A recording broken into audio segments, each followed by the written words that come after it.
الحمدللہ رب العالمین والصلاة والسلام علی محمد الامین فاعوذ باللہ من الشیطان الرجیم بسم اللہ الرحمن الرحیم۔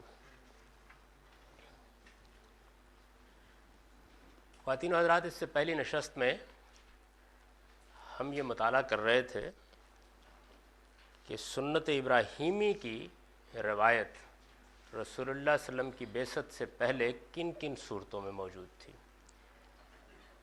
تو ہم نے یہ دیکھا کہ نماز کی روایت پوری طرح موجود تھی، اور سیدنا ابو ذر نے اپنے ایمان کے واقعے میں یہ بیان کیا کہ وہ حضور کو ملنے سے 3 سال پہلے نماز کے پابند ہو چکے تھے۔ جمعے کی اقامت کے بارے میں ہم نے دیکھا کہ قریش کے ہاں جمعے کے موقع کے اوپر اجتماع اور خطبے کی روایت اسی طرح موجود تھی جس طرح اب ہمارے ہاں ہے۔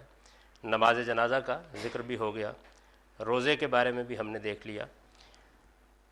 اس کے بعد میں نے لکھا ہے کہ زکوٰۃ ان کے ہاں بالکل اسی طرح ایک متعین شے تھی جس طرح اب متعین ہے، یعنی زکوٰۃ کے معاملے میں بھی کوئی نئی چیز ان کو بتانے کی ضرورت نہیں تھی۔ لوگوں کو اپنے مال میں سے ایک متعین حق نکالنا ہے، یہ واضح تھا۔ چنانچہ قرآن مجید کی سورہ معارج میں، یہ 70 نمبر سورہ ہے، اس کی 24ویں آیت میں، یہ نیچے حوالہ دیا ہوا ہے، یہ بیان کیا گیا کہ وفی اموالہم حق معلوم، یعنی ان کے مال میں ایک متعین حق ہے، جانا پہچانا حق ہے، وہ جانتے ہیں اس بات کو کہ انہیں کیا مال میں سے نکالنا ہے۔ اچھا، یہ روایت چونکہ سنت ابراہیمی کی روایت ہے اور یہود کے ہاں بہت منظم صورت میں اس طرح کے احکام موجود تھے، تو تورات سے تو یہ معلوم ہوتا ہے کہ اس کی شرعیں بھی بالکل وہی تھیں، یعنی پیداوار میں وہی 10 یکی جس کو تورات کہتی ہے، عشر جسے ہم بولتے ہیں، اور اسی طریقے سے مال میں جو 2.5% ہم نکالتے ہیں بالکل اسی مقدار کے ساتھ تورات میں بھی اس کا ایسے ہی ذکر ہے۔ تو یہ بالکل ایک متعین چیز تھی۔ حج و عمرہ سے متعلق ہر صاحب علم اس حقیقت کو جانتا ہے کہ قریش نے چند بدعتیں اس میں بے شک داخل کر دی تھیں، لیکن ان کے مناسک فی الجملہ وہی تھے جن کے مطابق یہ عبادات اس وقت ادا کی جاتی ہیں۔ یعنی حج و عمرہ کا معاملہ بھی یہ نہیں تھا کہ رسول اللہ صلی اللہ علیہ وسلم نے یا قرآن نے آ کر لوگوں کو بتایا کہ بیت اللہ کا حج کیا جائے گا یا اس کے مناسک یہ ہیں۔ جیسے اب ہم حج کرتے ہیں، جیسے اب ہم عمرہ کرتے ہیں، رسول اللہ صلی اللہ علیہ وسلم کی بعثت سے پہلے، آپ کو نبوت کے منصب پر فائز کیے جانے سے پہلے بھی عرب ایسے ہی حج کرتے تھے، ایسے ہی عمرہ کرتے تھے۔ یعنی حرم بھی موجود تھا، حرام مہینوں کا تصور بھی اسی طرح موجود تھا، عمرے کا تصور بھی ایسا ہی تھا، حج کا بھی اسی طرح کا تھا۔ حج کے مناسک کے بارے میں قرآن سے بھی یہ بات معلوم ہوتی ہے، تاریخ سے بھی یہ بات معلوم ہوتی ہے کہ کوئی اضافہ نہیں ہوا۔ چند بدعتیں ہیں، جیسے ہمارے ہاں بھی لوگ داخل کر دیتے ہیں دین میں، چند بدعتیں ہیں جن کی اصلاح کی گئی۔ جو سب سے بڑی چیز قرآن میں موضوع بحث بنی ہے حج کے معاملے میں، وہ بھی یہ ہے کہ قریش عرفات کے میدان میں نہیں جاتے تھے۔ یعنی وہ یہ کرتے تھے کہ جب منا سے رخصت ہوئے تو جا کے مزدلفہ میں ڈیرے ڈال دیے، اب باقی لوگ عرفات چلے گئے، پھر عرفات سے لوگ واپس آ کے مزدلفہ میں قیام کرتے ہیں تو وہ ان کے ساتھ وہیں سے شامل ہو جاتے تھے۔ یہ بدعت انہوں نے ایجاد کی اپنی خصوصی حیثیت کو منوانے کے لیے کہ ہم اصل میں کعبے کے متولی ہیں، ہم عام لوگوں کے ساتھ وہاں نہیں جائیں گے، اور اس کے لیے دلیل یہ دی کہ حدود حرم مزدلفہ پر ختم ہو جاتے ہیں، تو ہم قریش کے لوگوں کے لیے حدود حرم سے نکلنا موضوع نہیں ہے۔ یہ تھا، یہ بدعت موجود تھی، اور یہ قریش نے اپنے لیے ایک چیز پیدا کر لی ہوئی تھی۔ لیکن آپ دلچسپ بات دیکھیے کہ یہ معلوم ہوتا ہے تاریخ سے کہ ایسا نہیں ہے کہ اس معاملے میں سارے کے سارے قریش کسی غلطی میں مبتلا تھے۔ رسول اللہ صلی اللہ علیہ وسلم کے بارے میں یہ معلوم ہے، اور بخاری میں یہ روایت نقل ہوئی ہے، میں بھی آپ کے سامنے اس کو رکھتا ہوں، کہ بعثت سے پہلے، یعنی اس وقت ابھی حضور کو نبوت نہیں ملی تھی، بعثت سے پہلے حضور نے حج کیا، یعنی ابھی نبوت نہیں ملی تھی، اس کا واقعہ بیان ہوا ہے۔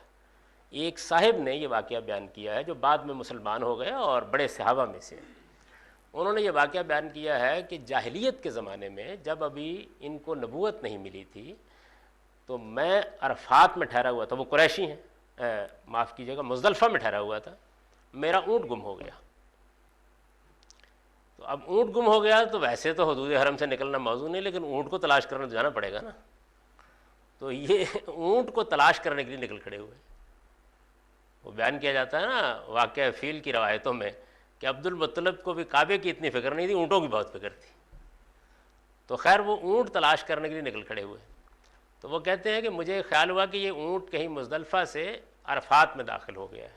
یہ بالکل ایسے لمبی پٹی ہے جیسے یہ ہے نا، یعنی اس جگہ منا ہے، یہ مزدلفہ ہے، جیسے یہاں پہ یہ اسٹینڈ پڑا ہوا ہے، اس کے آگے عرفات ہے. تو یہ عرفات میں اونٹ ڈھونڈتے ہوئے نکل گئے. تو انہوں نے دیکھا کہ یعنی اس زمانے میں محمد بن عبداللہ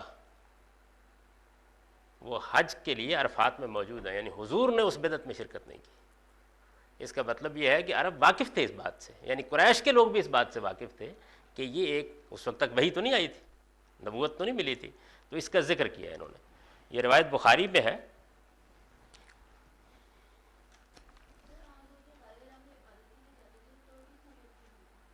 جیسے اب ہے نماز پڑھتے تھے، اسی طریقے سے روزہ رکھتے تھے، جو عبادات ہیں وہی عبادات تھیں.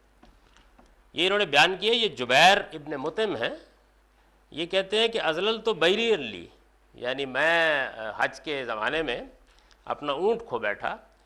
فذهبت اطلبه یوم عرفہ، تو عرفہ کے دن جس دن وہاں وقوف ہوتا ہے، میں اپنا اونٹ تلاش کرنے کے لیے وہاں گیا. فرأیت النبی صلی اللہ علیہ وسلم واقف بعرفہ، تو میں نے ان کو دیکھا. وہ بعد میں بیان کرتے ہیں، تبصرہ کیا اس کے اوپر کہ جب میں مسلمان ہوا، حضور کو نبوت ملی، تو میں نے کہا کہ اوفو یہ تو اس سے پہلے بھی دین ابراہیمی پر ہی تھے، یعنی اصل دین ابراہیمی کی روایت اتنی مستحکم تھی. تو کہتے ہیں میں نے وہاں دیکھا ان کو کہ یہ عرفات میں ہیں. فقلت ھذا واللہ من الخمس فما شأنہ ھا ہنا، تو میں نے کہا یہ تو قریشی ہیں، یہ یہاں کیا کر رہے ہیں؟ یعنی مطلب ان کو تو ہماری ہی طرح مزدلفہ میں ٹھہرنا چاہیے تھا، لیکن محمد صلی اللہ علیہ وسلم وہاں پہنچے ہوئے تھے. تو اس سے یہ بات بھی معلوم ہوئی کہ بدعات داخل ہو گئی تھیں، لیکن ایسے نہیں ہے کہ اصل تصور بالکل مٹ گیا تھا. چنانچہ یہ دیکھیے کہ میں نے اس کو بیان کیا ہے، لیکن ان کے مناسک فی الجملہ وہی تھے جن کے مطابق یہ عبادات اس وقت ادا کی جاتی ہیں، بلکہ روایتوں سے معلوم ہوتا ہے کہ لوگ ان بدعتوں پر متنبع بھی تھے، یعنی ایسا نہیں ہے کہ انہیں واقفیت نہیں تھی. چنانچہ بخاری میں بیان ہوا ہے کہ رسول اللہ صلی اللہ علیہ وسلم نے بعثت سے پہلے جو حج کیا وہ قریش کی ان بدعتوں سے بالکل الگ رہ کر اسی طریقے سے کیا جس طریقے پر سیدنا ابراہیم علیہ السلام کے زمانے سے حج ہمیشہ جاری رہا ہے. یعنی یہ آپ کی بنیادی عبادات ہیں جن کا میں نے ذکر کر دیا. یہی معاملہ قربانی، اعتکاف، ختنہ اور بعض دوسرے رسوم و آداب کا ہے. یعنی آگے جب ہم ان رسوم و آداب کو پڑھیں گے تفصیل کے ساتھ اس کتاب میں، تو آپ یہ دیکھیں گے کہ ان میں سے ایک ایک چیز عربوں کے ایسے ہی جاری تھی. یعنی ان میں سے کوئی بات بھی ایسی نہیں جس کو رسول اللہ صلی اللہ علیہ وسلم نے یا قرآن نے آ کے متعارف کرایا ہو. قربانی ان کے ہاں ایک عبادت کی حیثیت سے جاری تھی، قربانی وہ کرتے تھے. اعتکاف اسی طریقے سے کرتے تھے. اعتکاف کا ذکر حرم کے اعتکاف کے معاملے میں ان کی روایات میں موجود ہے. بعض دوسرے رسوم آداب وہ آگے تفصیل آ جائے گی اس کی، جو ہمارے ہاں دین کی حیثیت رکھتے ہیں، یہ بھی ان کے ہاں جاری تھے. یہ سب چیزیں پہلے سے رائج، یعنی اس چیز کو بہت اچھی طرح سمجھ لیے، یعنی جو اصل موضوع ہے یہاں پر وہ یہ ہے، یہ سب چیزیں پہلے سے رائج، معلوم و متعین اور نسلاً بعد نسلاً جاری ایک روایت کی حیثیت سے پوری طرح متعارف تھی. چنانچہ اس بات کی کوئی ضرورت نہ تھی کہ قرآن ان کی تفصیل کرتا. اصل بحث یہ ہے ہماری، یعنی قرآن کو یہ بتانے کی ضرورت نہیں تھی کہ نماز یہ ہے. نماز سے عرب واقف تھے، وہ اسی طرح نماز پڑھنے کی ہدایت کر رہا تھا جیسے ہم اپنے بچوں کو نماز پڑھنے کی ہدایت کرتے ہیں. چنانچہ اس بات کی کوئی ضرورت نہ تھی کہ قرآن ان کی تفصیل کرتا. لغت عرب میں جو الفاظ ان کے لیے مستعمل تھے، ظاہر ہے کہ کانسیپٹس موجود ہوں، چیزیں موجود ہوں تو الفاظ وجود میں آتے ہیں نا. یہ سب سے غیر معمولی طریقہ ہے جاننے کا کہ کوئی چیز پہلے سے موجود ہے یا نہیں. یعنی لفظ نہیں وجود میں آ سکتا، کسی چیز کے لیے لفظ زبان میں اس وقت وجود میں آئے گا یا کانسیپٹ موجود ہوگا یا چیز موجود ہوگی، ورنہ تو آ نہیں سکتا نا. تو لغت عرب میں جو الفاظ ان کے لیے مستعمل تھے ان کا مصداق لوگوں کے سامنے موجود تھا. یعنی صلاۃ بولنے کے بعد آدمی کو لغت کھولنے کی ضرورت نہیں تھی. یہ ان کے ہاں ایسا ہی ایک معروف لفظ تھا جیسے نماز آپ کے ہاں ایک معروف لفظ ہے.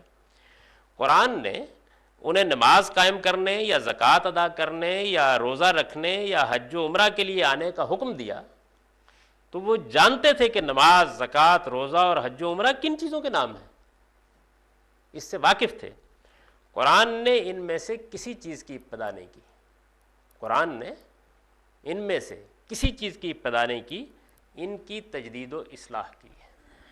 یعنی کیا کیا قرآن نے؟ آگے اس نے اس دین ابراہیمی کی روایت کو زندہ کیا، مطلب یہ کہ لوگوں کو اس کی دعوت دی کہ وہ ان کو اختیار کریں، جو چیزیں زیادہ تر لوگ فراموش کیے ہوئے تھے ان کو ان میں رائج کیا، اور جہاں جہاں اصلاح کی ضرورت تھی، یعنی اگر کوئی چیز مسخ ہو گئی تھی یا اب موجودہ حالات میں اس کو ایک دوسری صورت دینے کی ضرورت تھی، بس اصلاح کر دی اور کوئی کام نہیں کیا۔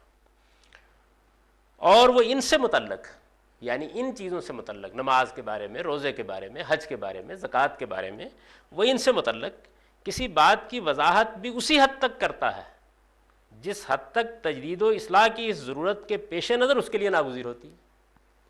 یعنی وہ کیوں تفصیل کرے اس کی، جتنی اصلاح کرنی ہے۔ چنانچہ آپ حج کا ذکر پڑھیں قرآن میں تو وہ ایسے نہیں کہ قرآن حج کا تعارف کرا رہا ہے، بلکہ وہ یہ کہتا ہے کہ حج کے موقع کے اوپر اس چیز کا خیال کرو، اس چیز کا خیال کرو، یہ تمہارا یہ رویہ کہ تم عرفات نہیں جاتے ہو اور مزدلفہ میں بیٹھے رہتے ہو، یہ کوئی اچھا رویہ نہیں ہے، یہ بالکل غلط ہے، تمہیں بھی وہیں سے جانا چاہیے۔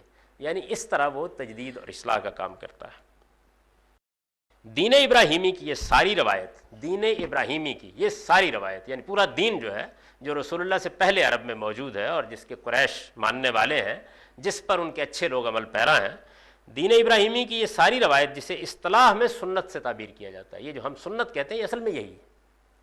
یعنی رسول اللہ صلی اللہ علیہ وسلم نے، آگے آپ دیکھیں گے جب ہم اس کی تفصیل کریں گے، کہ 2-4 چیزوں کے علاوہ کوئی اضافہ ہی نہیں کیا اس کے اندر، ساری کی ساری روایت کم و بیش موجود تھی۔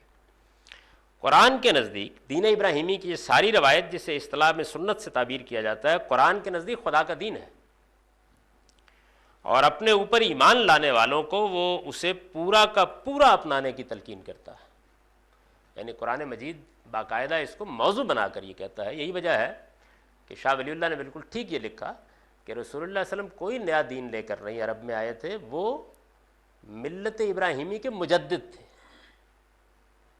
یعنی یہی الفاظ انہوں نے استعمال کیے ہیں، وہ ملت ابراہیمی کے مجدد تھے، دین ابراہیمی کی تجدید کرنے کے لیے آئے تھے۔ تو قرآن نے کیا کہا؟ سورہ نحل میں ہے، یہ 16ویں سورہ ہے، 123 نمبر آیت ہے۔ ثم اوحینا الیک ان اتبع ملت ابراہیم حنیفا وما کان من المشرکین، پھر ہم نے تمہیں وحی کی کہ ملت ابراہیم کی پیروی کرو جو بالکل یکسو تھا اور مشرکوں میں سے نہیں تھا۔ یعنی گویا قرآن کی دعوت کیا تھی؟ قرآن کی دعوت مشرکین عرب کو بھی یہ تھی کہ اصل دین ابراہیمی کو اپناؤ، اور یہود و نصارہ کو بھی یہ تھی کہ اصل دین ابراہیمی کو اپناؤ۔ یعنی وہ کسی نئے دین کا تعارف کرانے کے لیے آیا ہی نہیں ہے۔ تیسری چیز وہ صحیفے ہیں جو اس وقت تورات، زبور اور انجیل کی صورت میں بائبل کے مجموعہ صحائف میں موجود ہیں۔ ان کے بدقسمت حاملین نے ان کا ایک حصہ اگرچہ ضائع کر دیا ہے اور ان میں بہت کچھ تحریفات بھی کر دی ہیں۔ یعنی یہ تو بالکل ایک مسلمہ بات ہے، ان کے اپنے علماء بھی اس بات کو مانتے ہیں کہ یہ سارے کے سارے ہمارے پاس اس طرح موجود نہیں ہیں۔ لیکن اس کے باوجود، یعنی یہ سب ہو گیا، لیکن اس کے باوجود اللہ کی نازل کردہ حکمت اور شریعت کا ایک بڑا خزانہ اللہ تعالیٰ کے خاص اسالیب بیان میں اب بھی ان میں دیکھ لیا جا سکتا ہے۔ یعنی کچھ ضائع ہوا ہے، کچھ خرابی ہوئی ہے، لیکن ایسا نہیں کہ وہ صحیفے دنیا سے مٹ گئے ہیں، تورات موجود ہے، اب بھی اس کو پڑھیں تو صاف معلوم ہوتا ہے کہ اللہ تعالیٰ کلام کر رہے ہیں۔ انجیل پڑھیں تو صاف معلوم ہوتی ہے یہ بات۔ قرآن کے طالب علم جانتے ہیں کہ اس نے جگہ جگہ ان کے حوالے دیے ہیں۔ اب قرآن مجید کیونکہ وہ صحیفے پہلے سے موجود ہیں، تو جیسے ہم اب قرآن کا حوالہ دیتے ہیں دین پر گفتگو کرتے ہوئے، قرآن ان کا حوالہ دیتا ہے، یعنی ان کو کوٹ کرے گا، ان کی کسی خاص عبارت کی تصحیح کرے گا، ان کے بارے میں توجہ دلائے گا، جگہ جگہ قرآن مجید ان کا حوالہ دیتا ہے۔ نبیوں کی جو سرگزشتیں ان میں بیان ہوئی ہیں ان کی طرف بالاجمال اشارے کیے ہیں۔ یعنی یہ جو نبیوں کی سرگزشتیں ہیں، میں نے عرض کیا تھا نا کہ قرآن کیوں ان کی تفصیل نہیں کرتا، یہ کہہ دے گا یاد کرو وہ واقعہ اور اشارہ کر دے گا جب طور تم پر اٹھایا گیا، اس لیے کہ اس کی پوری تفصیل تورات میں موجود ہے۔ یعنی وہ واقعہ پورا کا پورا وہاں بیان ہوا ہے، اس لیے کوئی ضرورت نہیں ہے، ان کو پڑھنے والے ان سے واقف، ہم بھی اسی طریقے سے کرتے ہیں، کبھی آپ کو معلوم نہیں ہے قرآن نے اس معاملے میں کیا کہا ہے، اور ایک جملے میں بیان کر دیتے ہیں بعض اوقات، کیونکہ لوگ اس بات سے واقف ہوتے ہیں پہلے سے۔ اور ان میں یہود و نصارہ کی تحریفات کی تردید اور ان کی پیش کردہ تاریخ پر تنقید کی ہے، یعنی کسی موقع کے اوپر اگر کوئی غلط بات اللہ تعالیٰ کی دین میں ڈال دی گئی ہے تو قرآن مجید نے اس کی تردید کی ہے۔ اہل کتاب پر قرآن کا سارا اتمام حجت انہی صاحب پر مبنی ہے، یعنی قرآن مجید نے جو حجت تمام کی ہے یہود و نصارہ پر، تو وہ باقاعدہ ان کا حوالہ دیکھ کہتا ہے کہ یہ پڑھو اس کو، تمہیں نہیں معلوم کہ تمہاری اپنی کتاب میں کیا لکھا ہوا ہے، کیا داستان وہاں بیان ہوئی ہے، کیا جرائم تمہارے وہاں بیان ہوئے ہیں، کیا رویہ ہے جو وہاں زیر بحث آیا ہے، تو باقاعدہ قرآن اس کی طرف اشارہ کرتا ہے۔ اہل کتاب پر قرآن کا سارا اتمام حجت انہی صحائف پر مبنی ہے، اور وہ صاف اعلان کرتا ہے کہ اس کا سرچشمہ وہی ہے جو ان صحیفوں کا ہے، یعنی وہ یہ نہیں کہتا کہ میں کوئی نئی چیز لے کر آ گیا ہوں، وہ کہتا ہے کہ نہیں، میں تو اسی تسلسل میں کھڑا ہوں، یہ مجھ سے پہلے کی خدا کی کتابیں ہیں، میں ان کے اندر جو کچھ ہے اسی کو لے کر آیا، جہاں غلطی ہے اس کی اصلاح کر رہا ہوں، یعنی یہاں پر بھی وہ اسی جگہ کھڑا ہے، اس جگہ نہیں کھڑا کہ وہ آ کے پہلی مرتبہ دین بتا رہا ہے۔ تو یہ دونوں آیات ہیں، ایک سورہ آل عمران سے ہے، تیسری سورہ ہے یہ، اس کی تیسری چوتھی آیت ہے، اور یہ نساء ہے، چوتھی سورہ 163 آیت ہے۔ نزل علیک الکتاب بالحق مصدقا لما بین یدیہ وانزل التوراۃ والانجیل من قبل ھدی للناس وانزل الفرقان ان الذین کفروا بآیات اللہ لہم عذاب شدید واللہ عزیز ذو انتقام۔ اس نے تم پر کتاب اتاری ہے پیغمبر حق کے ساتھ، اس کی مصداق بنا کر جو اس سے پہلے موجود ہے، یعنی جو باتیں اس میں آنے والی بعثت کے بارے میں کہی گئی ہیں ٹھیک اس کا مصداق بن کر قرآن آیا ہے۔ اور اس نے تورات اور انجیل اتاری اس سے پہلے لوگوں کے لیے ہدایت بنا کر، یعنی تورات و انجیل کو وہ اجنبی نہیں قرار دیتا، وہ یہ کہتا ہے کہ یہ میرے ہی سلسلے کی کتابیں ہیں، یہ اللہ کی اتاری ہوئی ہیں، اور اس کے بعد یہ فرقان اتارا ہے، یعنی اب یہ قرآن اتارا ہے۔ بے شک وہ لوگ جو اللہ کی آیتوں کے منکر ہوئے ان کے لیے بڑا سخت عذاب ہے، اور اللہ زبردست ہے، وہ انتقام دینے والا ہے، یعنی وہ لوگ کہ جو جانتے بوجھتے اللہ کی آیات سے واقف ہیں، اس کے دین کی پوری تاریخ سے واقف ہیں، انہیں معلوم ہے، جیسے قرآن نے الزام عائد کیا ہے یہود پر کہ وہ قرآن کو پہچاننے کے بعد اس کا انکار کر رہے ہیں، تو فرمایا کہ اب یہ نہیں بچ سکتے خدا کی گرفت سے، غلط فہمی ہے، غلطی ہے، اس پہ گفتگو ہو سکتی ہے۔ انا اوحینا الیک کما اوحینا الی نوح والنبیین من بعدہ واوحینا الی ابراہیم واسماعیل واسحاق ویعقوب والاسباط وعیسیٰ وایوب ویونس وہارون وسلیمان وآتینا داؤد زبورا۔ یہ پورا کا پورا گویا انبیاء کا سلسلہ ہے جس کی طرف اشارہ کیا ہے۔ ہم نے تمہاری طرف وحی کیا پیغمبر اسی طرح جس طرح نوح کی طرف وحی کی، اور اس کے بعد آنے والے پیغمبروں کی طرف، اور ابراہیم کی طرف وحی کی، اور اسماعیل، اسحاق، یعقوب اس کی اولاد، اور عیسیٰ، ایوب، یونس، ہارون اور سلیمان کی طرف، اور ہم نے داؤد کو زبور عطا فرمائی۔ یعنی مطلب یہ ہے کہ قرآن مجید اس مقام پر کھڑا ہے ان صحیفوں کے بارے میں۔ قرآن کا یہی پس منظر ہے جس کی رعایت سے یہ چند باتیں اس کی شرح و تفسیر میں بطور اصول ماننی چاہیے۔ یعنی یہ ہم نے اب اس تاریخ کو پڑھا، یہ دیکھا کہ قرآن کا پس منظر کیا ہے، اس کی دعوت کن مقدمات سے اٹھی ہے، تو اب اس سے کیا اصول نکلتے ہیں۔ یعنی ہماری بحث یہ ہے کہ قرآن مجید کو سمجھنے کے اصول کیا ہیں، تو کیا اصول نکلتے ہیں اس ساری بات سے۔ اول یہ کہ پورا دین خوب و ناخوب کے شعور پر مبنی، یعنی اچھائی اور برائی کے شعور پر مبنی ان حقائق سے مل کر مکمل ہوتا ہے جو انسانی فطرت میں روز ازل سے بدیت ہیں، اور جنہیں قرآن معروف اور منکر سے تعبیر کرتا ہے۔ شریعت کے جو اوامر و نواہی، یعنی اوامر و نواہی وہ چیزیں جن کا حکم دیا گیا جن سے روکا گیا، اوامر جن کا حکم دیا گیا، نواہی جن سے روکا گیا۔ شریعت کے جو اوامر و نواہی تعین کے ساتھ قرآن میں بیان ہوئے ہیں، یعنی قرآن نے جو شریعت بیان کی ہے وہ ان معروفات و منکرات کے بعد اور ان کی اساس پر قائم ہے۔ یعنی ایسا نہیں ہے کہ پہلے پہلے وہ معروفات، وہ منکرات، وہ مانی ہوئی اچھائیاں، وہ تسلیم شدہ برائیاں، ان سے وہ اٹھاتا ہے بات کو۔ قرآن نے اگر اس میں کوئی بات کہی ہے تو وہ اس ساری اساس کو مان کر اس میں اضافہ کر رہا ہے یا اس کی اوپر توجہ دلا رہا ہے، یہ نہیں ہے کہ آپ اسے الگ کر دیں تو پھر دین سمجھ میں آ جائے گا۔ انہیں چھوڑ کر شریعت کا کوئی تصور اگر قائم کیا جائے گا تو وہ ہر لحاظ سے ناقص اور قرآن کے منشا کے بالکل خلاف ہوگا۔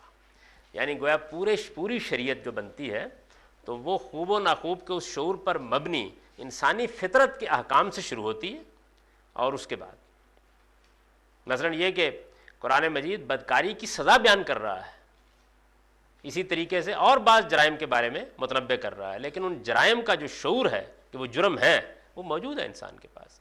تو آپ شریعت کا تصور اگر اس شعور کو الگ کر کے کریں گے، جیسے کہ ہمارے ہاں ایک زمانے میں یہ بحث پیدا ہو گئی تھی کہ کیا جو ہمارے اندر یہ اچھائی برائی کا شعور ہے یہ کوئی عقلی چیز ہے، کوئی فطری چیز ہے، یا اللہ نے کہہ دیا کہ اچھا ہے تو اچھا ہے، اللہ نے کہہ دیا برا ہے تو یہ برا ہے. تو قرآن مجید ایسے نہیں بیان کرتا بات کو، وہ کہتا ہے نہیں، اچھائی اور برائی کا الہام تم لے کر آئے ہو، میں اس پر آگے قانون سازی کر رہا ہوں. تو آپ شریعت کو اس سے ملا کے دیکھیں گے، یعنی وہ پورا کا پورا تصور بنے گا، تب اس کے بعد جا کر اس کا صحیح شعور ہوگا. دوم یہ کہ سنت قرآن کے بعد نہیں بلکہ قرآن سے مقدم ہے. یعنی سنت یوں نہیں ہے کہ قرآن اور پھر سنت، نہیں، سنت اور پھر قرآن. سنت تو دین ابراہیمی کی روایت ہے. سنت کا لفظ ہم اس کے لیے کیوں بولتے ہیں؟ اس لیے کہ وہ ایک جاری طریقہ تھا، پہلے سے موجود تھا. دوم یہ کہ سنت قرآن کے بعد نہیں بلکہ قرآن سے مقدم ہے، اس لیے وہ لازماً اس کے حاملین کے اجماع و تواتر ہی سے اخذ کی جائے گی. یعنی سنت کو معلوم کرنے کا ذریعہ قرآن نہیں ہوگا بلکہ اس پر عمل کرنے والے لوگ اپنے اجماع و تواتر سے اس کو نقل کریں گے اور وہ ہمیں پہنچے گی. قرآن میں اس کے جن احکام کا ذکر ہوا ہے، یعنی ظاہر ہے کہ سنت کے کچھ احکام کا قرآن نے بھی حوالہ دیا ہے، جیسے حج کا ذکر آ گیا، ان کی تفصیلات بھی اسی اجماع و تواتر پر مبنی روایت سے متعین ہوں گی. یعنی جن چیزوں کا اجمال میں قرآن ذکر کرتا ہے وہ بھی اسی سے اخذ کی جائیں گی. انہیں قرآن سے براہ راست اخذ کرنے کی کوشش نہیں کی جائے گی. یعنی اگر آپ یہ کریں گے تو اصل میں جو اس سارے بحث کا عنوان ہے وہ عنوان پھر تازہ کر لیجئے کہ قرآن دین کی آخری کتاب ہے، آپ اس کی نفی کر رہے ہوں گے. یعنی اگر آپ یہ کریں گے تو آپ اس بنیادی مقدمے کی نفی کریں گے. انہیں قرآن سے براہ راست اخذ کرنے کی کوشش نہیں کی جائے گی، جس طرح کہ قرآن کے بزوں میں خود بعض مفکرین نے اس زمانے میں کی ہے، اور اس طرح قرآن کا مدعا بالکل الٹ کر رکھ دیا ہے. یعنی جو دین ابراہیمی کی روایت قرآن سے پہلے موجود ہے، قرآن اس کی تفصیل نہیں کرے گا، قرآن اس کی طرف بالاجمال اشارہ کرے گا. قرآن اس میں اگر کوئی بدعت یا کوئی خرابی ہے تو بس اس کی اصلاح تک محدود رہے گا. اب فرض کیجئے کہ آپ یہ کہتے ہیں کہ نہیں ہم تو دین قرآن سے شروع کریں گے، تو جانتے ہیں نتیجہ کیا نکلے گا؟ اس کا نتیجہ یہ نکلے گا کہ پھر آپ نماز قرآن سے ثابت کرنے کی کوشش کریں گے نا. تو ذرا کر کے دیکھ لیجئے کیا صورتحال پیدا ہوتی ہے. اس لیے کہ وہاں ہے ہی نہیں، یعنی وہ اپنی حیث تفصیلات کے ساتھ وہاں موجود نہیں ہے. اس کے اوقات بھی قرآن مجید نے، یعنی یوں نہیں کہ قرآن نے متعارف کرائے ہیں. وہ تو میں نے ابھی آپ کو ابو ذر کی روایت پڑھائی کہ وہ کہتے ہیں کہ میں حضور کو دیکھنے، ملاقات کرنے، آپ کے بارے میں سننے سے بھی 3 سال پہلے نمازیں پڑھ رہا تھا، اور عشاء کی نماز تو بہت اہتمام سے پڑھتا ہی تھا. یعنی ان نمازوں کے بارے میں بھی واقف تھے پوری طرح. ان کے اوقات کیا، ان کے نام ہی بتا رہے ہیں کہ ان کے اوقات کیا ہیں. یہ اوقات ہی کے لحاظ سے نام رکھے گئے ہیں، یعنی ظہر وقت کے لحاظ سے، فجر وقت کے لحاظ سے، مغرب وقت کے لحاظ سے، عشاء وقت کے لحاظ سے، عصر وقت کے لحاظ سے. اس کے لیے بھی کسی قرآن مجید میں یا کوئی اور جگہوں پر دیکھنے کی ضرورت نہیں ہے. تو یہ قرآن مجید میں سنت سے متعلق معلوم کرنے کا طریقہ ہے کہ سنت معلوم ہوگی اجماع و تواتر سے. اب کیا ہوا یہ کہ رسول اللہ صلی اللہ علیہ وسلم نے آ کے اس سنت کو زندہ کر دیا، اس کی تجدید کر دی. یعنی واقف تھے لوگ اس سے پہلے، اور ظاہر ہے کہ جو لوگ آپ پر ایمان لاتے گئے وہ اس پر عمل پیرا ہوتے چلے گئے. جب وہ اس پر عمل پیرا ہوئے اور حضور دنیا سے رخصت ہوئے تو وہ ہزاروں کی تعداد میں تھے، لاکھوں کی تعداد میں تھے. نسلاً بعد نسلاً ان کے اجتماع و تواتر سے منتقل ہونی شروع ہو گئی. یہ ہم اصول میں پڑھ چکے ہیں، اور آگے جب سنت کے تدبر کے مبادی آئیں گے تو ہم اس پر تفصیلی بحث کریں گے. یہاں جو چیز بیان کرنا مقصود ہے وہ کیا ہے کہ دین کی آخری کتاب ہے قرآن، اور سنت اس سے پہلے ہے. یعنی وہ تو پہلا دین ہے، وہ دین ابراہیمی ہے، اس کو قرآن زندہ کرنے آیا ہے. قرآن سے اس کی تفصیل نہیں معلوم کی جائے گی، اس کی تفصیل تو اسی طرح لوگوں کے اندر رائج معلوم معروف ہوگی. سوم یہ کہ الہامی لٹریچر کے خاص اسالیب، یعنی اللہ تعالیٰ کا ایک بات کرنے کا اپنا طریقہ ہے. غالب کا اپنا ایک بات کرنے کا طریقہ ہے، اقبال کا اپنا ایک بات کرنے کا طریقہ ہے، شیکسپیئر کا اپنا ایک بات کرنے کا طریقہ ہے، شبلی کا اپنا ایک بات کرنے کا طریقہ ہے. تو قرآن کا بھی، اللہ تعالیٰ کا بھی اپنا ایک بات کرنے کا طریقہ ہے. سوم یہ کہ الہامی لٹریچر کے خاص اسالیب یہود و نصارہ کی تاریخ، انبیاء بنی اسرائیل کی سرگزشتوں اور اس طرح کے دوسرے موضوعات سے متعلق قرآن کے اسالیب و اشارات کو سمجھنے اور اس کے اجمال کی تفصیل کے لیے قدیم صحیفے ہی اصل ماخذ ہوں گے۔ یعنی جہاں قرآن اجمالی اشارہ کرے گا تورات کے کسی واقعے، ہم تورات نکال کے دیکھیں گے، گویا یوں سمجھ لیجئے کہ وہ ساتھ کھڑی ہوئی ہیں کتابیں، ہم انہیں اپنی میز سے الگ نہیں کر سکتے۔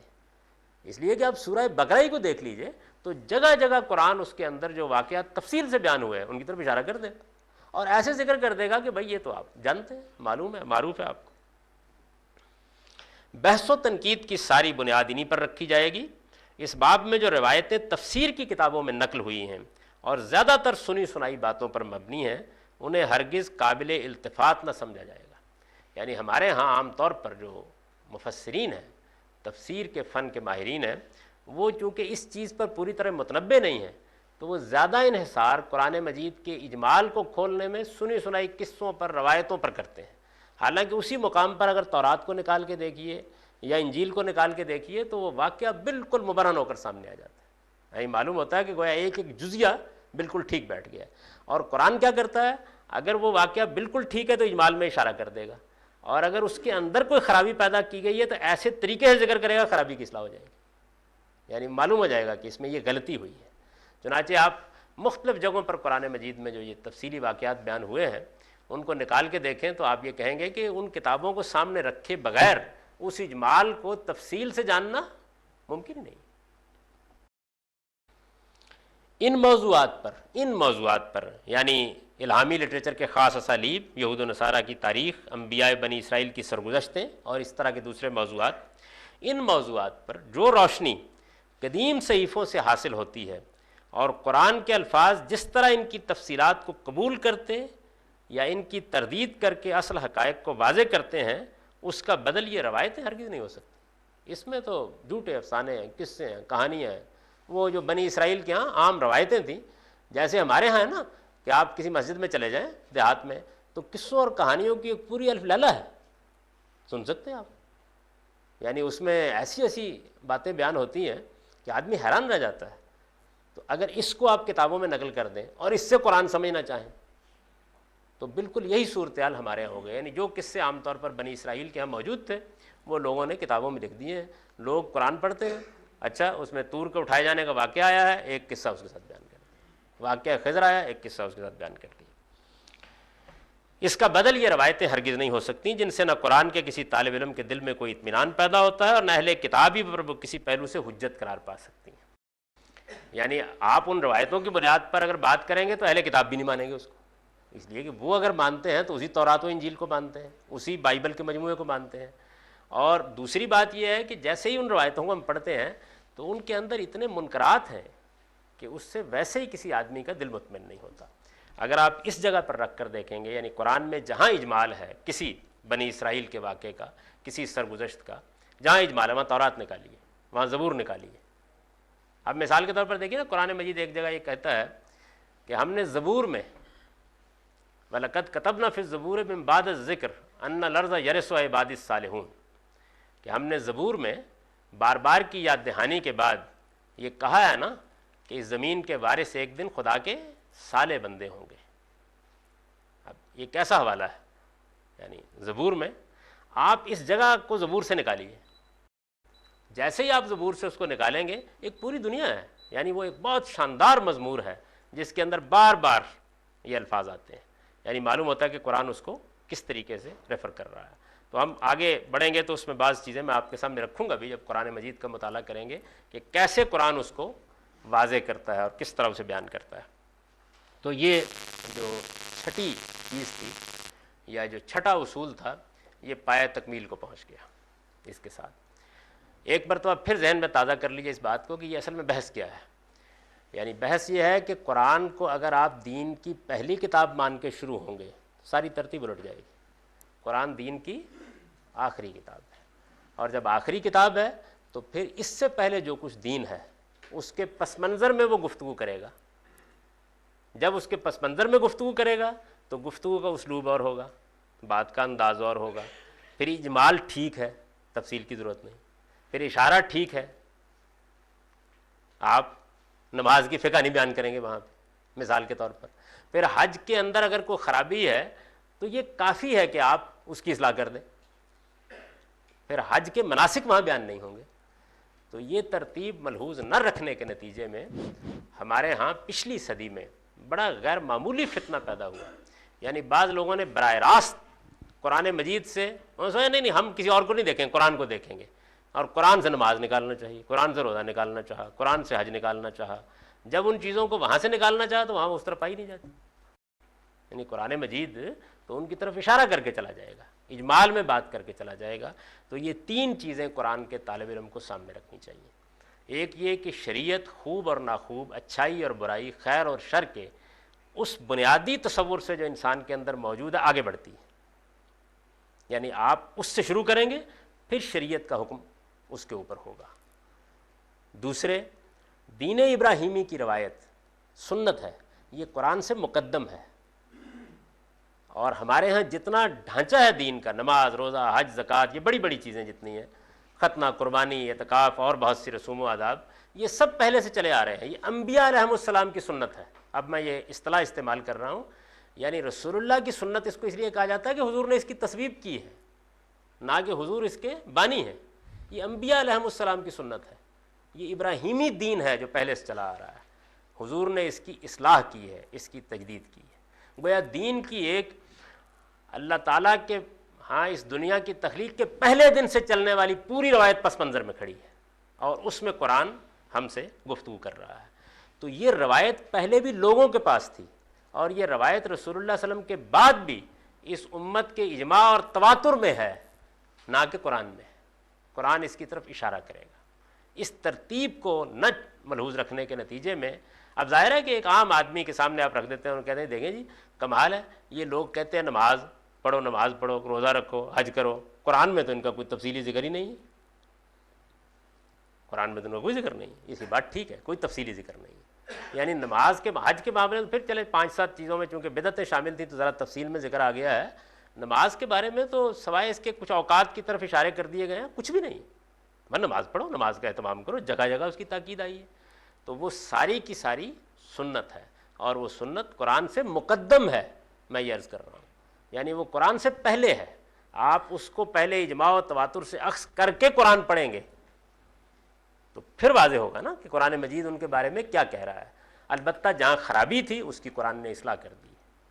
جہاں کہیں کوئی چیز بدعت کے طور پر داخل ہو گئی تھی قرآن نے اس کو نکال دیا ہے, اور جہاں کہیں کوئی نئی چیز داخل کرنی تھی اس کے اندر ظاہر قرآن آیا. تو مثلا نماز کے اذکار جو ہیں وہ اب قرآن کے ہو گئے. پہلے تو قرآن سورہ فاتحہ قرآن میں نازل ہوئی تو اس کو نماز کے ذکر میں شامل کر دیا گیا. ہم عبادات میں بڑی تفصیل سے دیکھیں گے اس کو, اس وقت تو اصول کی بحثیں کر رہے ہیں. تو یہ اس سے مقصود ہے. اسی طریقے سے مثلا ہمارے ہاں آپ دیکھتے ہیں تدبر قرآن میں دیکھیں, یا میں بھی جب البیان میں تفسیر لکھتا ہوں تو آپ یہ دیکھتے ہیں کہ ہم اس طرح کے تمام اجمالات میں بے تکلف تورات کو, زبور کو, انجیل کو کوٹ کر دیتے ہیں, بتا دیتے ہیں کہ یہ واقعہ اس طرح اس پس منظر میں آیا ہوا ہے, بیان کر دیتے ہیں. میں نے تو اب جگہ جگہ سورہ بقرہ کی تفسیر تو اس وقت شائع ہو رہی ہے, تو اس میں جگہ جگہ یہ لکھا ہے جہاں نماز کا, حج کا اس طرح کا ذکر آ گیا ہے کہ یہ عربوں کے لیے معروف چیزیں تھیں. قرآن مجید نے ان کی جانی پہچانی چیزوں کو اختیار کرنے کی ہدایت کی ہے انہیں. یہ نوعیت ہے اس کی. آپ کچھ پوچھنا چاہتے ہیں؟ جی. کہ قرآن مجید میں ایسے وَإِذْ قُمْتُمْ إِلَى الصَّلَاةِ فَاغْسِلُوا وُجُوهَكُمْ وَأَيْدِيَكُمْ إِلَى الْمَرَافِقِ. تو یہ عرب لوگ پہلے اس سے کیا واقف نہیں تھے؟ پوری طرح واقف تھے. یعنی وضو کا لفظ عربی زبان میں موجود ہے, لفظ وجود میں نہیں آ سکتا اگر واقف نہ ہو. اس میں بھی صورتحال یہ تھی کہ اعضاء کیا کیا دھونے ہیں اور کس ترتیب سے دھونے ہیں, اس کو قرآن نے بیان کیا.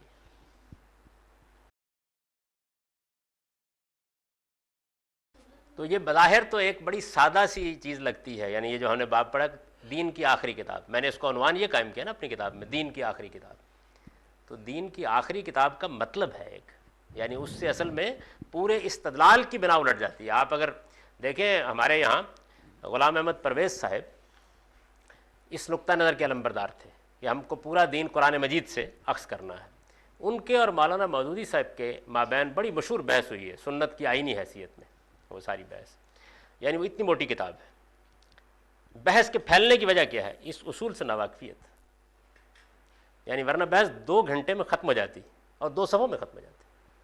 وہ اس لیے پھیلتی چلی گئی ہے کہ اب آپ کیا کر رہے ہیں, آپ اصل میں اس اصول کو چونکہ جانتے نہیں ہیں, تو اس وجہ سے قرآن مجید کو سامنے رکھ کے آپ اب استدلال کر رہے ہیں کہ دیکھیے جو قرآن کے ساتھ ایک پیغمبر بھی آیا ہے، پیغمبر نے یہ بتایا ہے، تو ظاہر ہے کہ اس میں ایک آدمی سوال کرتا ہے، بار بار سوال کرتا ہے کہ بھائی باقی باتیں قرآن نے بتا دی ہیں تو یہی پیغمبر پر کیوں چھوڑی ہیں؟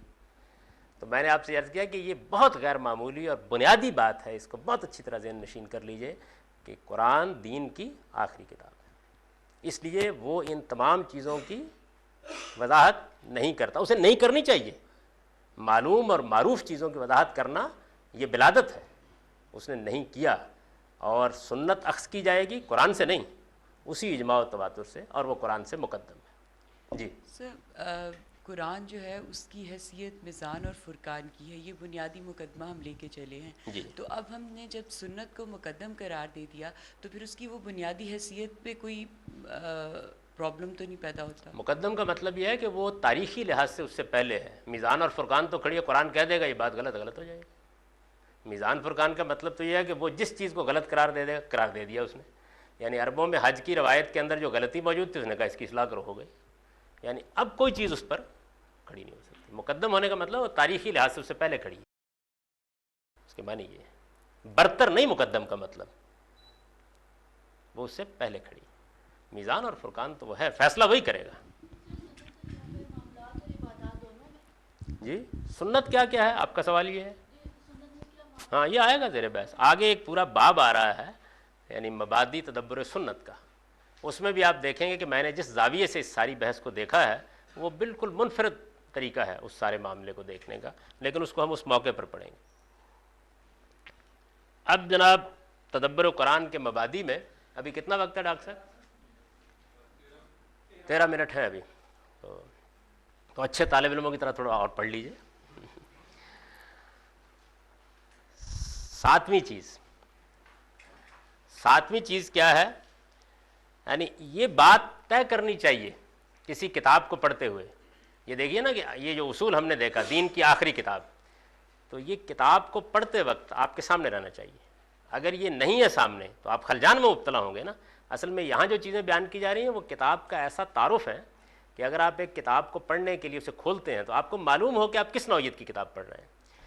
تو اب آگے میں نے جس چیز کو اس کتاب میں موضوع بنایا ہے وہ یہ ہے کہ قرآن اصل میں یعنی اپنی نوعیت کے لحاظ سے کیا کتاب ہے، یہ معلوم ہونا چاہیے نا، اپنی نوعیت کے لحاظ سے کیا کتاب ہے، کیا موضوع ہے قرآن مجید کا، کس سبجیکٹ کو وہ کر رہی ہے۔ مثال کے طور پر مختلف اہل علم اس کو بیان کرتے ہیں قرآن ہدایت کی کتاب ہے، یہ ایک مجمل بات ہے، یعنی ہدایت کی کتاب ہے مطلب رہنمائی تو ملے گی، وہ آپ کو اور چیزوں سے بھی مل سکتی ہے، قرآن سے بھی ملتی ہے۔ یا مثال کے طور پر یہ کہ قرآن مجید انسان کی حقیقت سے اس کو باخبر کرنے کے لیے آیا ہے، یا اس کا موضوع دین کے مباحث ہے، یہ بیان کیا جاتا ہے نا۔ آپ تفہیم القرآن کا مقدمہ پڑھیں تو مولانا مودودی بیان کرتے ہیں کہ قرآن مجید کا موضوع کیا ہے، 4-5 چیزیں انہوں نے بیان کی ہیں اس کے اندر۔ تو قرآن مجید کس نوعیت کی کتاب ہے، یعنی وہ کیا چیز ہے؟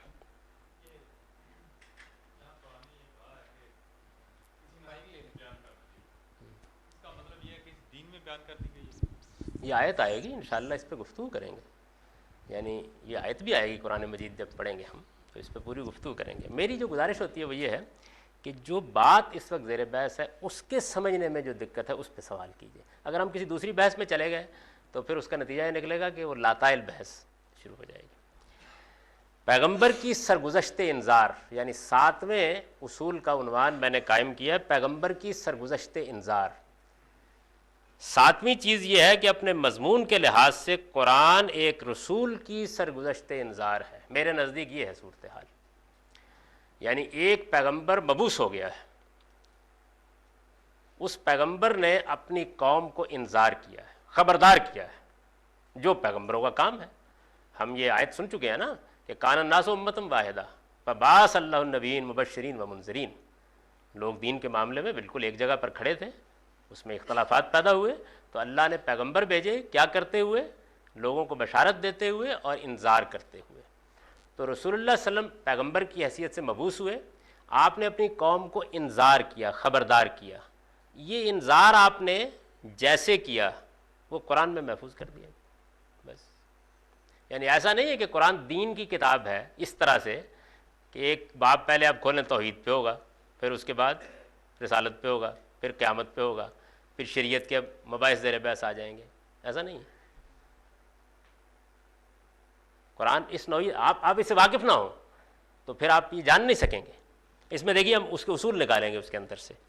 تو قرآن جو ہے وہ اپنے مضمون کے لحاظ سے ایک رسول کی سرگزشت انذار ہے، اس میں لفظ رسول بھی اہم ہے اور سرگزشت انذار بھی اہم ہے۔ سرگزشت ہے یعنی پوری اس کی تاریخ جیسے وہ ہوا ہے۔ آپ سمجھیں کہ ایک پیغمبر اس روسٹرم کے اوپر کھڑا ہے اور وہ اپنی قوم کو اللہ کا پیغام بھی پہنچا رہا ہے، ان کو خبردار بھی کر رہا ہے، اور جن چیزوں کی اصلاح مقصود ہے وہ بھی کر رہا ہے۔ اس کے دوران میں سوالات ہوتے ہیں، اشکالات سامنے آتے ہیں، لوگ مانتے ہیں، لوگ انکار کرتے ہیں، لوگ الزام لگاتے ہیں، ماننے والے آگے بڑھتے ہیں، ان کے لیے تطہیر اور تزکیے کے مسائل پیدا ہوتے ہیں۔ یہ سارا عمل جاری ہے، یہ عمل وہ پیغمبر کر رہا ہے، یعنی یہ عمل ہو رہا ہے۔ ایک ٹیپ ریکارڈر یہاں رکھا ہوا ہے اور وہ سارے عمل کو ریکارڈ کرتا جا رہا ہے، یعنی کبھی گفتگو ہو رہی ہے، کبھی بات ہو رہی ہے، کبھی اصلاح ہو رہی ہے، کبھی تجدید ہو رہی ہے، یہ سارے معاملات ہو رہے ہیں۔ تو یہ سب کچھ جو ریکارڈ ہے اس کو آپ لکھ دیں۔ یہ مطلب ہے سرگزشت انذار کا۔ ساتویں چیز یہ ہے کہ اپنے مضمون کے لحاظ سے قرآن ایک رسول کی سرگزشت انذار ہے۔ اسے شروع سے آخر تک پڑھیے، یہ حقیقت اس کے ہر صفحے پر سب نظر آئے گی۔ جہاں سے نکال کے پڑھیں گے آپ اس کانسیپٹ کو لے کے جائیں گے تو ایک نئے قرآن سے واقف ہو جائیں گے، ایک نئی دنیا سامنے آ جائے گی۔ یہ حقیقت اس کے ہر صفحے پر سب نظر آئے گی۔ اس کی وجہ یہ ہے کہ اللہ تعالیٰ نے اسے محض ایک مجموعہ قانون و حکمت نہیں، یعنی ایسا نہیں کہ دین دو چیزوں کا نام ہے نا، ہم یہ پڑھ چکے اس سے پہلے، ایک قانون ہے ایک حکمت ہے، تو ایسا نہیں کہ یہ حکمت اور قانون کا مجموعہ ہے، یعنی پہلی 15 صورتیں حکمت پر ہیں اس کے بعد قانون پر ہیں، یا ایک سورہ کے اندر پہلے حکمت ہوتی ہے پھر قانون ہوتا ہے، ایسے نہیں ہے قرآن۔ اس کی وجہ یہ ہے کہ اللہ تعالیٰ نے اسے محض ایک مجموعہ قانون و حکمت نہیں بلکہ پیغمبر کے لیے اپنی قوم کو انذار کا ذریعہ بنا کر نازل کیا ہے۔ یعنی آپ یوں سمجھیں کہ بول پیغمبر رہا ہے، اس کی زبان پر الفاظ خدا کے ہیں، انذار کرنے کا عمل خدا کر رہا ہے پیغمبر کی زبان سے، تو خدا کے الفاظ پیغمبر کی زبان سے لوگوں تک پہنچ رہے ہیں۔ صورتحال یہ ہے، تو اللہ تعالیٰ خطاب کر رہے ہیں، اللہ تعالیٰ تنبیہ کر رہے ہیں، اللہ تعالیٰ توجہ دلا رہے ہیں، اللہ تعالیٰ سوال کا جواب دے رہے ہیں، اللہ تعالیٰ ایک قوم کے سامنے اپنی حجت پیش کر رہے ہیں، اس پر اتمام حجت کر رہے ہیں، نتیجہ نکال رہے ہیں۔ یہ سارا عمل جتنا ہے یہ اصل میں قرآن میں زیر بحث آتا ہے۔ چنانچہ فرمایا ہے وَأُوحِیَ إِلَيَّ هَٰذَا الْقُرْآنُ لِأُنذِرَكُم بِهِ وَمَن بَلَغَ، اور میری طرف یہ قرآن اس لیے وحی کیا گیا ہے کہ اس کے ذریعے سے میں تمہیں انذار کروں اور ان کو بھی جنہیں یہ پہنچے، ان کو بھی جنہیں یہ پہنچے۔ یہ ایک بالکل پیش پا افتادہ حقیقت ہے۔ قرآن کو آپ پڑھیں گے اس روشنی میں تو آپ یہ معلوم کریں گے کہ یہ پہلے کیوں نہیں کہی گئی بات، یعنی اتنی واضح بات ہے یہ، لیکن جب توجہ نہیں ہوتی آدمی کی تو اس جانب وہ متنبع بھی نہیں ہوتا۔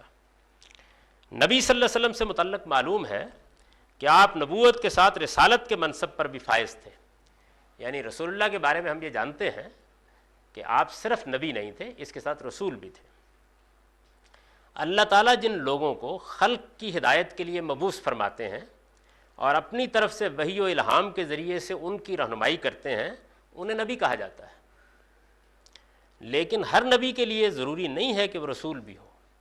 یعنی یوں سمجھے کہ نبی تو ایک عمومی منصب ہے اور نبیوں میں سے بعض لوگوں کو رسالت کے منصب پر فائز کیا جاتا ہے۔ رسالت ایک خاص منصب ہے جو نبیوں میں سے چند ہی کو حاصل ہوا ہے۔ قرآن میں اس کی تفصیلات کے مطابق، یعنی وہ کیا منصب ہے؟ نبی تو معلوم ہے نا، اللہ سے وحی الہام پایا اور اس کے بعد لوگوں کو ہدایت کی بات بتائی، ان کو انذار کیا، ان کو بشارت دی۔ رسول کی کیا خصوصیت ہے؟ قرآن میں اس کی تفصیلات کے مطابق رسول اپنے مخاطبین کے لیے خدا کی عدالت بن کر آتا ہے، یعنی یہ فرق واقع ہو جاتا ہے۔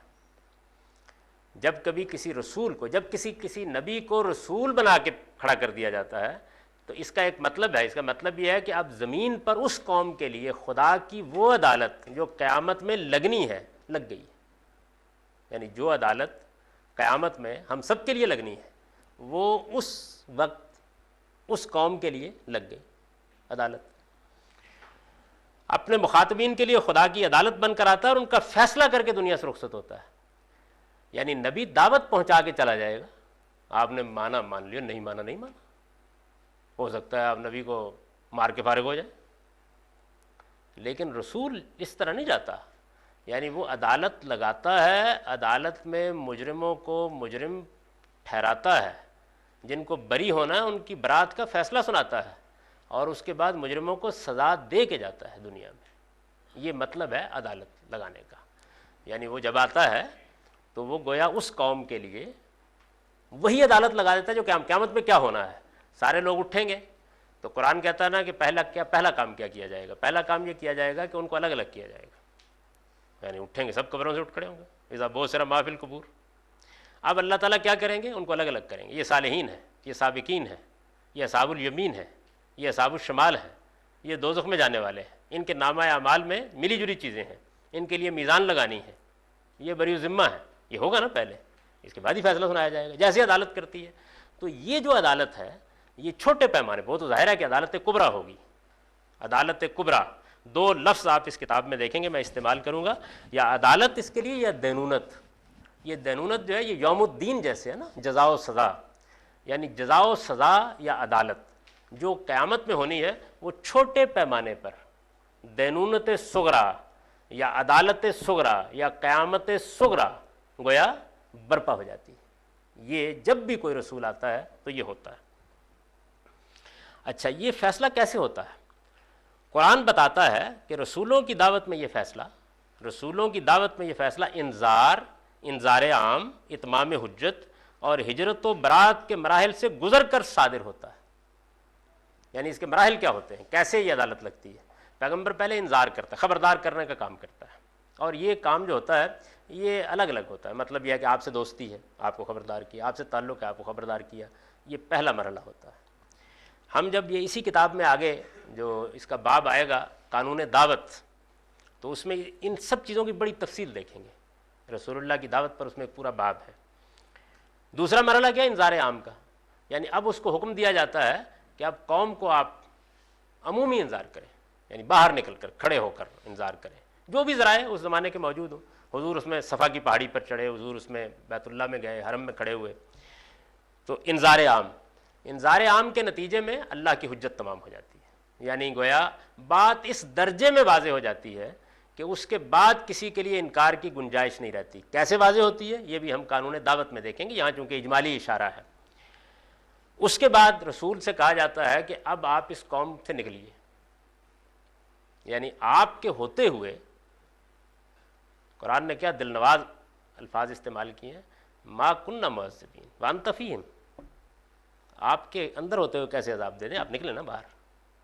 اذا لا یلبسون خلافک الا قلیلا، آپ نکلیں، اس کے بعد یہ 1 منٹ بھی نہیں رہیں گے باقی، خاتمہ کر دیں گے ہم، تو آپ نکلیں اس سے۔ تو رسول کو پھر یہ کہا جاتا ہے کہ آپ نکلیں یہاں سے، یعنی اس قوم کو آپ چھوڑ دیں۔ یہ برات کا مرحلہ ہے، اس کو ہجرت اور برات کی اصطلاح میں بیان کیا، یعنی قرآن گویا کہتا ہے کہ اس موقع پر رسول کہتا ہے کہ میں اب بری ہوا تم لوگوں سے۔ یہ وہ موقع ہے جس کا وہ اعلان ہوا ہے نا قرآن مجید میں کہ یا ایھا الکافرون لا اعبد ما تعبدون، اور پھر آخر میں خاتمہ کیا لکم دینکم ولی دین، اب جاؤ تمہارے لیے تمہارا دین، میرے لیے میں جا رہا ہوں اب۔ یعنی یہ رواداری کی سورہ نہیں ہے، برات کی سورہ ہے کہ معاملہ ختم ہو گیا، یعنی اب عدالت اپنا فیصلہ سنائے گی۔ اور اس طرح صادر ہوتا ہے، یعنی یہ فیصلہ صادر ہوتا ہے ہجرت و برات کے مراحل سے گزر کے بعد، اللہ پھر فیصلہ سناتے ہیں۔ اس طرح صادر ہوتا ہے کہ آسمان کی عدالت زمین پر قائم ہو جاتی ہے، وہ عدالت جو آسمان پر قائم ہے، بیلاگ انصاف کرنے والی عدالت، وہ قائم ہو جاتی ہے۔ خدا کی دینونت کا ظہور ہوتا ہے، خدا کی جزا و سزا ظاہر ہوتی ہے، اور رسول کے مخاطبین کے لیے ایک قیامت صغریٰ برپا کر دی جاتی ہے، ایک چھوٹی قیامت گویا اس سرزمین پر برپا کر دی جاتی ہے۔ اس دعوت کی جو تاریخ قرآن میں بیان ہوئی ہے، اس سے معلوم ہوتا ہے کہ اس موقع پر بالعموم 2 ہی صورتیں پیش آتی ہیں، یعنی اب یہ قیامت جو سزا دینی ہے تو اس کے لیے 2 طریقے اختیار کیے ہیں اللہ تعالیٰ نے۔ ایک یہ کہ پیغمبر کے ساتھی بھی تعداد میں کم ہوتے ہیں اور اسے کوئی دار الہجرت بھی میسر نہیں ہوتا، 2 4 5 10 لوگ ہی مان لائے، جیسے سیدنا لوط کا معاملہ ہے، یعنی گھر کی بیوی بھی مان نہیں لائی، یا سیدنا نوح کا معاملہ ہے کہ جیسے ایک کشتی میں وہ کتنی بڑی ہوگی، یعنی مان لیں کہ جہاز ہی ہوگا تو اتنے لوگ ایمان لائے، ایک یہ ہوتا ہے۔ کوئی دار الہجرت بھی نہیں ملتا، یعنی رسول اللہ کے یہاں پڑھے نا تو کیا ہوا ہے، جیسے ہی حجت تمام ہو گئی تو حضور کو کہا گیا کہ اب قریش کی بجائے آپ دوسرے قبائل سے کہیے کہ کوئی باندھتا ہے، تو پھر آپ نے منا میں، کیونکہ حج کے موقع پر ایک سہولت میسر ہوتی تھی کہ آئے ہوتے تھے لوگ، تو آپ نے جا کے ان کے سامنے دعوت پیش کرنی شروع کی، تو ہر قبیلے کے پاس آپ گئے، سب قبائل کے جتنے لوگ تھے، کسی نے کوئی رد عمل ظاہر کیا، کسی نے کوئی کیا. اس کے بعد پھر یثرب کے لوگوں نے آپ کی دعوت قبول کی. جیسے ہی قبول کی تو اب صورتحال بڑی تبدیل ہو گئی. یعنی وہ عام لوگوں نے نہیں کی، وہ اوس و خزرج کے سرداروں نے قبول کر لی. قبول کرتے ہی گویا دارالہجرت بھی مل گیا، اقتدار بھی مل گیا، دونوں چیزیں مل گئی. تو پھر حضور وہاں چلے گئے. تو دوسری صورت پیش آتی ہے، یہ پیراگراف ہم پڑھ سکتے ہیں. اچھا، اس سے معلوم ہوتا ہے کہ اس موقع پر بالعموم دو ہی صورتیں پیش آتی ہیں. ایک یہ کہ پیغمبر کے ساتھی بھی تعداد میں کم ہوتے ہیں اور اسے کوئی دارالہجرت بھی میسر نہیں ہوتا. دوسرے یہ کہ وہ معتدب تعداد میں اپنے ساتھیوں کو لے کر نکلتا ہے اور اس کے نکلنے سے پہلے ہی اللہ تعالیٰ کسی سرزمین میں اس کے لیے آزادی اور تمکن کے ساتھ رہنے بسنے کا سامان کر دیتے ہیں، جیسے حضور کے ساتھ ہوا. ان دونوں ہی صورتوں میں خدا کی وہ سنت، قرآن اس کو سنت کہتا ہے، سنت الہی کہتا ہے، خدا کی وہ سنت لازماً روبہ عمل ہو جاتی ہے جو قرآن میں اس طرح بیان ہوئی ہے. قرآن میں کیسے بیان ہوئی ہے، اس آیت کو ہم انشاءاللہ اگلے جمعے کو پڑھیں گے. اقول قولی ھذا واستغفر اللہ.